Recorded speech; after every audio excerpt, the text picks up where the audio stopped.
जय श्री कृष्णा दोस्तों, आज की वीडियो में हम सभी जानेंगे कि किस श्राप के कारण स्त्रियां समय से पहले ही विधवा हो जाती है और ऐसे कौन से कार्य हैं जो एक पतिव्रता स्त्री को अपने जीवन में कभी नहीं करने चाहिए, जिसकी वजह से स्त्रियां समय से पहले ही विधवा हो जाती है।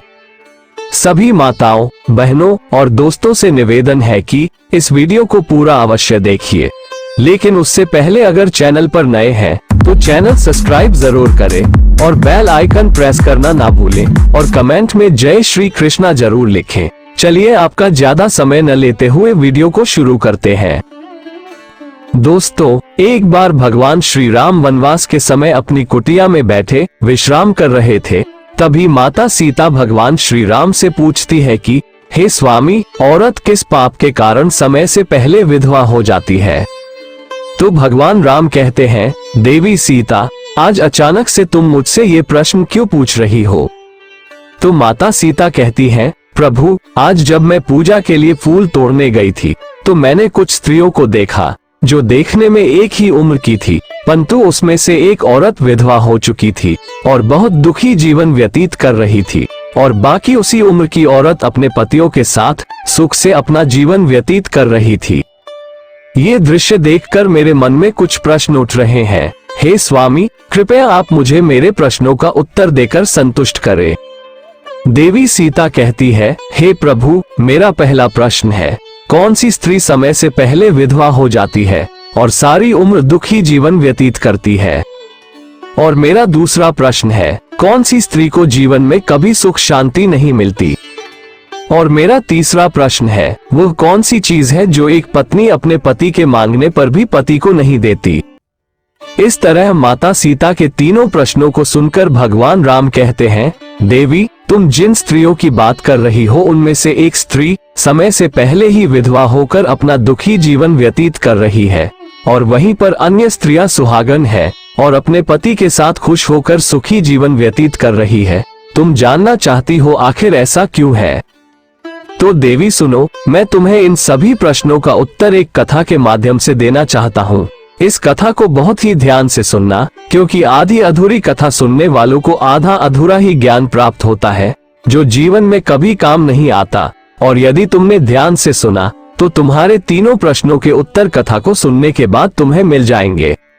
भगवान राम कहते हैं, हे सीता, सबसे पहले मैं तुम्हें उस स्त्री की कहानी सुनाना चाहता हूँ जो सुहागन बनकर सुखी जीवन जी रही है।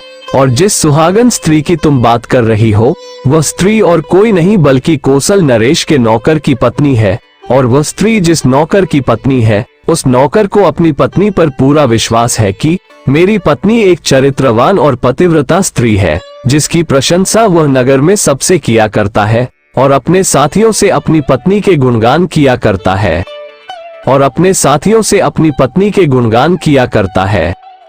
फिर उस नौकर की पत्नी की चर्चा समस्त नगर में होने लगी। धीरे धीरे फैलते हुए यह बात राजा के दरबार में पहुंच गई।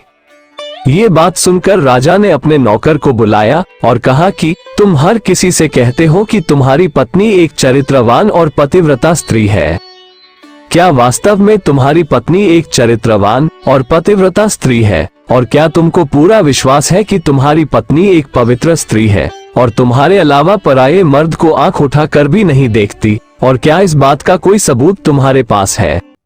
राजा की इस बात को सुनकर नौकर कहने लगा, महाराज, मुझे अपनी धर्म पत्नी पर पूरा विश्वास है कि वह एक पतिव्रता स्त्री है और मेरे अलावा वह पराये मर्दों को नहीं देखती। नौकर की इस बात को सुनकर राजा के एक मंत्री ने कहा, मैं क्षमा चाहता हूँ महाराज, ऐसा कैसे हो सकता है कि एक स्त्री किसी अन्य पुरुष को न देखे? ऐसा तो असंभव है। फिर मंत्री ने राजा से कहा, महाराज, यदि मैं इस नौकर की बात गलत साबित कर दूं और इसकी पत्नी का पतिव्रता धर्म नष्ट कर दूं तो इसे क्या सजा मिलेगी? तब नौकर ने कहा, महाराज, यदि महामंत्री जी मेरी पत्नी का पतिव्रता धर्म नष्ट कर देते हैं तो आप मुझे फांसी की सजा दे देना, और यदि महामंत्री जी मेरी पत्नी का पतिव्रता धर्म खंडित नहीं कर पाए तो इनको भी कुछ सजा मिलनी चाहिए। नौकर की बात सुनकर राजा ने कहा कि मंत्री को भी फांसी की सजा दी जाएगी और मंत्री ने यह बात स्वीकार कर ली। तब मंत्री ने नौकर से पूछा कि मैं तुम्हारी पत्नी से क्या वस्तु लाऊं जिससे तू मान ले कि मैंने तेरी पत्नी का पति धर्म खंडित कर दिया। तो नौकर ने कहा, महामंत्री जी, आप मेरी पत्नी से मेरे विवाह के समय पर दहेज में मुझे एक मटका और एक कटार मिली थी, और ये दोनों चीजें मेरी पत्नी ने बहुत ही संभाल कर रखी है, क्योंकि ये दोनों चीजें एक पतिव्रता स्त्री के लिए सुहाग की निशानी है। यदि तुम ये दोनों चीजें मेरी पत्नी से लाकर मुझे दिखा दोगे तो मैं मान जाऊंगा कि मेरी पत्नी का पतिव्रता धर्म महामंत्री जी आपने नष्ट कर दिया है। तब मंत्री ने नौकर की यह शर्त स्वीकार कर ली और वह मंत्री दरबार से निकालकर नगर में जाता है और एक जादू टोना करने वाली स्त्री से जाकर मिलता है।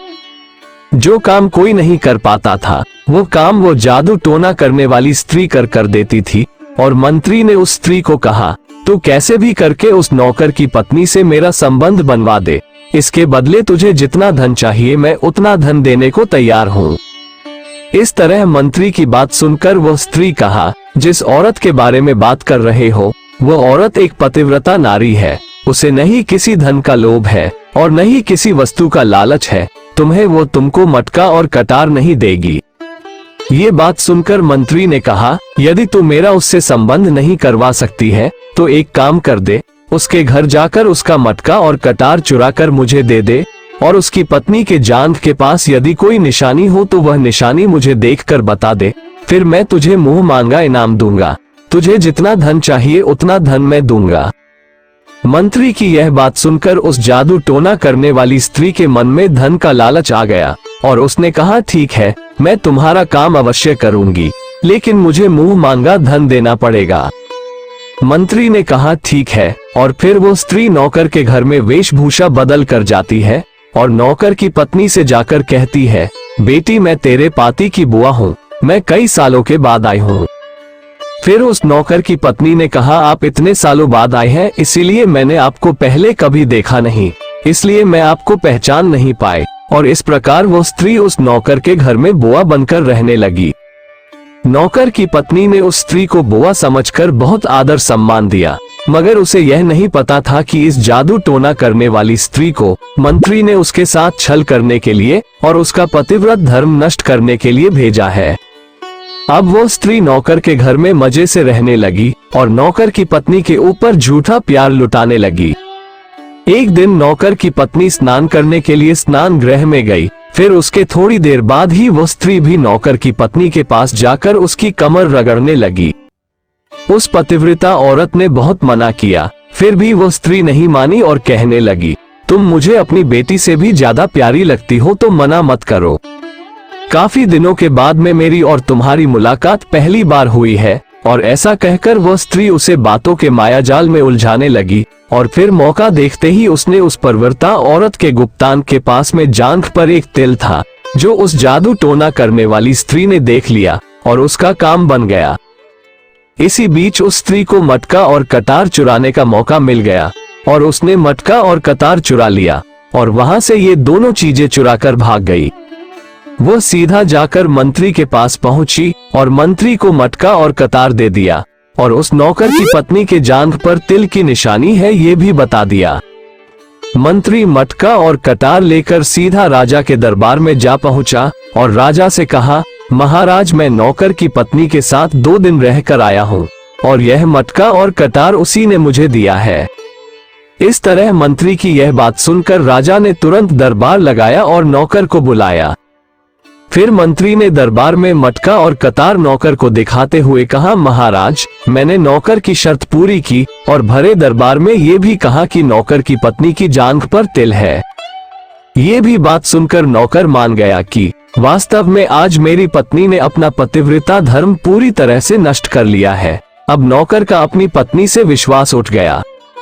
फिर राजा ने शर्त के मुताबिक नौकर को फांसी की सजा सुनाई और 21 दिन बाद फांसी देने का आदेश दिया और कहा कि नौकर को 21 दिन के बाद फांसी पर चढ़ाया जाएगा। अब नौकर की मृत्यु के दिन समीप आने लगे। अंततः वो दिन आ ही गया जिस दिन उसे फांसी देना था। जब उसे फांसी के फंदे के पास लाया गया तो उस नौकर से उसकी अंतिम इच्छा पूछी गई। फिर नौकर ने कहा कि महाराज मेरी अंतिम इच्छा ये है कि मैं आखिरी बार अपनी पत्नी से मिलना चाहता हूँ। और इस तरह राजा ने नौकर को आज्ञा दी कि तुम अपनी पत्नी से मिल सकते हो। फिर नौकर कुछ दिन की इजाजत लेकर अपने घर गया और अपनी पत्नी से कहने लगा कि तुमने मेरे साथ बहुत बड़ा विश्वासघात किया, छल किया है। मैंने तुम पर विश्वास करके राजा के सामने मंत्री से ऐसी शर्त लगाई थी और राजा के दरबार में मैंने कहा था कि मेरी पत्नी एक चरित्रवान और पतिव्रता स्त्री है और उसके पतिव्रता धर्म को कोई नष्ट नहीं कर सकता। यदि कोई नष्ट कर देगा तो मुझे फांसी लगा देना, और तुमने पतिव्रता धर्म नष्ट कर दिया। अब मुझे कुछ दिन के बाद में फांसी दे दी जाएगी। तुमने मेरे साथ विश्वासघात किया है। मैंने तुम पर विश्वास करके तुम्हें घर पर अकेला छोड़ के गया था।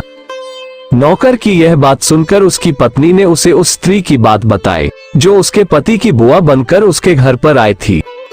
मगर नौकर को अपनी पत्नी की बातों पर बिल्कुल भी विश्वास नहीं हुआ और नौकर राजा के दरबार में पहुंच गया। फिर राजा किसी कारणवश उस नौकर की फांसी की सजा कुछ दिन के लिए टाल दिया और उसे कैद में डलवा दिया। नौकर की पत्नी अपने पति को निर्दोष साबित करने के लिए राज दरबार में नाचने गाने वाली औरत की वेशभूषा धारण करके पहुंच जाती है और राजा से उसके सम्मुख अपना नृत्य दिखाने की आज्ञा मांगने लगी।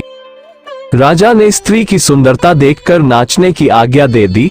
फिर महल के नौकरों ने उसके नृत्य के लिए व्यवस्था की। फिर उस नौकर की पतिव्रता पत्नी ने जब नाचना शुरू किया तो उसका नाच देखकर राजा बहुत मोहित हुए और फिर राजा ने कहा, मैं तुम्हारे नृत्य से बहुत प्रसन्न हुआ, मांगो तुम जो भी मांगोगे मैं तुम्हें दूंगा। फिर उस नौकर की पत्नी ने कहा, महाराज आपकी सभा में एक चोर है जिसने मेरी सोने की अंगूठी चुराई है और उसे फांसी की सजा दे दीजिए। ये बात सुनकर राजा ने कहा, ठीक है, बताओ मेरे दरबार में तुम्हारा चोर कौन है, मैं उसको फांसी की सजा जरूर दूंगा। और फिर उस नौकर की पतिव्रता स्त्री ने कहा, महाराज और कोई नहीं, आपके मंत्री ने ही मेरी अंगूठी चुराई है, आप इनको फांसी की सजा दें।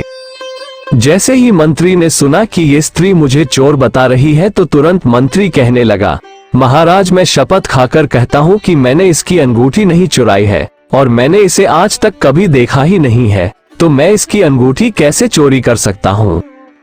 मैंने आज तक इसकी शक्ल ही नहीं देखी है, आज पहली बार मैं इसकी शक्ल देख रहा हूँ। जैसे ही मंत्री ने कहा कि मैंने स्त्री की आज तक शक्ल ही नहीं देखी है तो वह पतिव्रता औरत अपने वास्तविक वेशभूषा में आ गई और कहने लगी, महाराज इस मंत्री ने मुझे पहले कभी देखा ही नहीं, तो आप इससे ये पूछो कि यह मटका और कतार कहाँ से लाया है। और मैं उसी नौकर की पत्नी हूँ जो आपके यहाँ पर नौकरी करता है और आप मेरे निर्दोष पति को फांसी पर चढ़ाने वाले हैं, इसीलिए मुझे यहाँ इस गणिका की वेशभूषा में आपके दरबार में आना पड़ा। मैं आपको इस मंत्री की पूरी सच्चाई सुनाती हूँ। ये जो आपका मंत्री है इसने मेरे पास में एक जादू टोना करने वाली स्त्री को मेरे पति की बुआ बनाकर भेजा था और उसने धोखे से मेरी जान के तिल का पता लगाया और उसी स्त्री ने यह मटका और कतार चुराकर इसको दे दिया और आपके मंत्री ने इसके बदले उसको बहुत सारा धन दिया है और मेरे साथ यही छल हुआ है महाराज, मैं आज भी पतिव्रता हूँ। स्त्री की इस बात को सुनकर राजा ने उस स्त्री को बुलाया। फिर उस स्त्री ने राजा के डर से मंत्री की सारी सच्चाई राजा को बता दी, जिससे राजा ने उस नौकर को अपनी कैद से रिहा कर दिया और उसकी जगह मंत्री को फांसी पर चढ़ा दिया। कथा को आगे बताते हुए भगवान राम कहते हैं, हे सीते, इस प्रकार उस नौकर की पतिव्रता स्त्री ने अंत में राजा से कहा, महाराज मैं अपने पति से बहुत प्रेम करती हूँ, मैं एक चरित्रवान स्त्री हूँ और मैं कभी भी अपने मुंह से अपने पति का नाम तक नहीं लेती हूँ। इस प्रकार भगवान राम कहते हैं, हे सीते, कथा पूरी हो गई, अब तुम अपने तीनों प्रश्नों के उत्तर सुनो। तुम्हारा पहला प्रश्न था, कौन सी स्त्री समय से पहले विधवा हो जाती है। जो स्त्रियां अपने मुंह से अपने पति का नाम लेती हैं और उनको हमेशा नाम से ही बुलाती हैं, वे स्त्रियां समय से पहले ही विधवा हो जाती है और बिना पति के दुखी जीवन व्यतीत करती है, क्योंकि यदि कोई स्त्री अपने पति का नाम मुंह से लेती है तो पति की उम्र कम हो जाती है और समय से पहले ही उस स्त्री के पति की मृत्यु हो जाती है और स्त्री समय से पहले ही विधवा होकर एक दुखी जीवन जीती है। बस यही कारण है कि तुम जिन स्त्रियों की बातें कर रही थी उनमें से एक विधवा इसी कारण से हुई है और उनमें से एक नौकर की पत्नी थी जो पतिव्रता स्त्री थी। ये स्त्री कभी भी अपने पति का नाम मुंह से नहीं लेती थी, जिसके कारण वो आज भी सुहागन है और सुखी जीवन व्यतीत कर रही है। इसलिए किसी भी स्त्री को अपने पति का नाम अपने मुंह से नहीं लेना चाहिए। तुम्हारा दूसरा प्रश्न था, कौन सी स्त्री को जीवन में कभी सुख नहीं मिलता है और वह पति के होते हुए भी सदा दुखी जीवन जीती है। जो स्त्रियां अपने पति की बिना अनुमति लिए कहीं भी चल देती हैं, वे कभी सुखी जीवन नहीं जी पाती हैं। ऐसी स्त्रियां जीवन भर दुखी ही रहती है और उन्हें पति का प्रेम कभी नहीं मिलता। तुम्हारा तीसरा प्रश्न था कि ऐसी कौन सी चीज है जो एक पत्नी अपने पति को मांगने से भी नहीं देती है। वो चीज गाली है जो एक संस्कारी और चरित्रवान स्त्री कभी भी अपने पति को नहीं देती है, और जो स्त्रियां अपने पति को गाली देती है वो स्त्रियां कभी चरित्रवान नहीं होती, और ऐसी स्त्रियां जीवन भर दुखी रहती है। उसके जीवन में कभी सुख नहीं आता और समय से पहले ही ऐसी स्त्रियां विधवा हो जाती है। इस प्रकार माता सीता कथा सुनने के बाद अपने तीनों प्रश्नों का उत्तर पाकर संतुष्ट हो जाती है और कहती है, क्या प्रभु वास्तव में जो स्त्री चरित्रवान होती है वह कभी दुखी जीवन नहीं जीती है? तो भगवान राम कहते हैं, ये सत्य है। ऐसे घर में लक्ष्मी का सदावास होता है और वह घर धन, दौलत और खुशियों से हमेशा भरा रहता है, और चरित्रवान स्त्रियां हमेशा घर को स्वर्ग बना देती है। दोस्तों, आज के वीडियो में बस इतना ही। वीडियो अच्छी लगी तो लाइक करें और अपने दोस्तों से शेयर करें, और चैनल ज्ञान गंगा हिंदी को सब्सक्राइब जरूर करें और कमेंट में जय श्री कृष्णा जरूर लिखें। धन्यवाद।